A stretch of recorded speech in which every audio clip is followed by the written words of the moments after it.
Assalamualaikum. This is Yasin. I am a software engineer by profession. My question is, the Hindu pundits and scholars agree that the Vedas and other Hindu religious scriptures prohibit idol worship, but initially, because the mind may not be matured, therefore an idol is required for concentration while worshipping. After the mind reaches higher consciousness, the idol is not required for concentration. What do you have to say about this?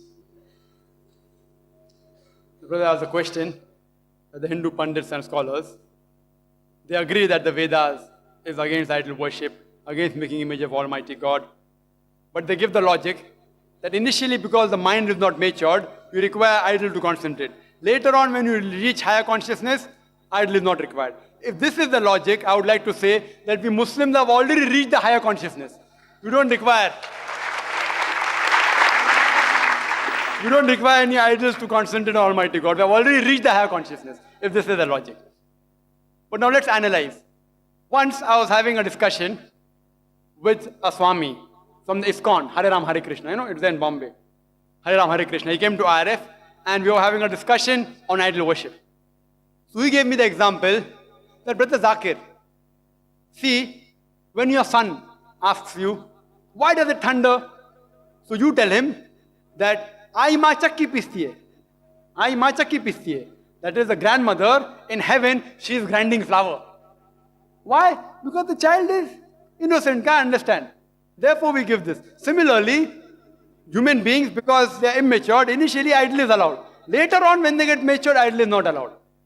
So I tell them, and I told this Swami from ISKCON, Hare Ram Hare Krishna, that I will never tell my child, when he asks me why does it thunder, that Ai ma chakki pisti hai.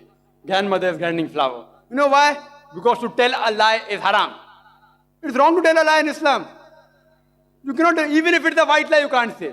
In extreme cases, certain cases, someone puts a gun and you lie, that's the difference. Otherwise, normal circumstances, why should a person lie?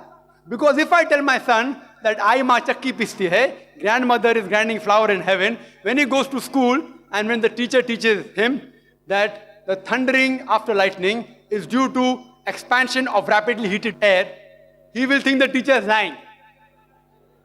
And afterwards, when he comes to know the fact, he will say, my father was a liar.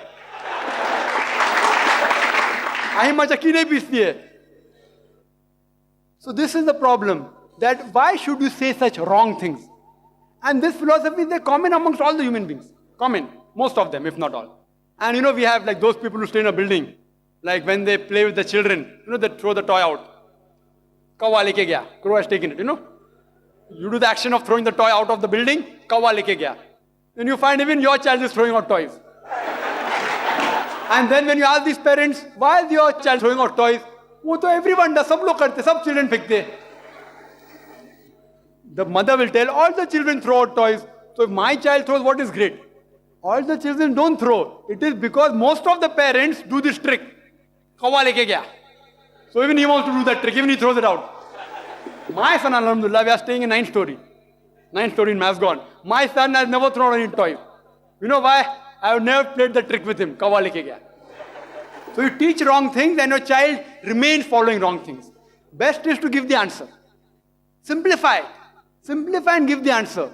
To the best of the understanding. I know the child, many things he doesn't understand. Give the answer in a simple way. But if you don't know the answer, you should have the guts to tell the truth, I don't know. But most of the children, especially nowadays, they won't take the simple answer. If I tell my son I don't know, he will tell me, Abba, why don't you know? So what happens? Then we have to do a homework. We have to go and find the answer. It educates us as well as our children. But never tell a lie. You can never let your child grow up on falsehood. There are other pundits, when I have discussions, they give me the example. Let's see, Brother Zakir. We do know that Vedas are against idol worship and it's wrong to do idol worship. But initially in standard 1, because the mind is not matured, idol worship is fine. But when they graduate, then idol worship is not required. So I tell them that if a person goes to school in standard 1, the fundamentals, the basics of any subject should be strong. If the basics and fundamentals are strong, in future, even the structure will be strong. If the basics are not strong, the structure will not be strong. So if a teacher teaches in standard 1 in mathematics, 2 plus 2 is equal to 4. Even after he goes to standard 3, 4, 5, when he passes school, when he becomes a graduate, even if he does PhD in mathematics, yet 2 plus 2 will always remain 4. He may learn trigonometry, algebra, logarithms, but the basics of arithmetic addition, 2 plus 2, will remain the same. If the teacher teaches wrong things, 2 plus 2 is 5, or 2 plus 2 is equal to 6, in standard 1, what will happen to the student when he graduates? Therefore, the basics should always be strong. The fundamentals should always be strong. And these scholars, they know very well the fundamentals of the Vedas are regarding concept of God, that God has got no image. You cannot make any idol of God. That's the fundamental. I ask these people that if you know that the followers of a religion are doing wrong things, it's your duty to correct them. If your son says 2 plus 2 is equal to 5, will you keep quiet? In standard 1, you say, no, let him graduate, then I'll tell him that 2 plus 2 is equal to 4. Will you say that? You will correct him initially. You won't wait till he graduates. As much as you can explain, you explain. So if they know the Vedas are against idol worship, it's their job to tell the people that this is the fundamental of faith. Even in the initial stages, you can worship Allah subhanahu wa ta'ala without an idol. Hope that answers the question. Welcome back, friends. I hope you watched the video till the last minute. The brother asked a question that yes, the Hindu pundits are completely aggressive and they are completely accepted that Vedas and the pundits are completely against the idol worshipping. But for initial stage, if you are convert to a Muslim, or if you are at initial stages, so for your focusing of mind, you are allow an idol. So for an idol worshipping, you have to keep one idol in front of him, and then you have to worship of Allah, and after that when you become in a higher stage, so then you leave the idol.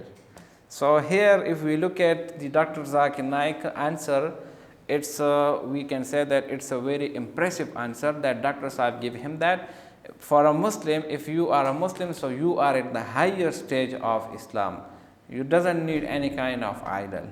So if you say that for the initial stage you need an idol, for when you reach to the higher stage, then you have to leave the idol.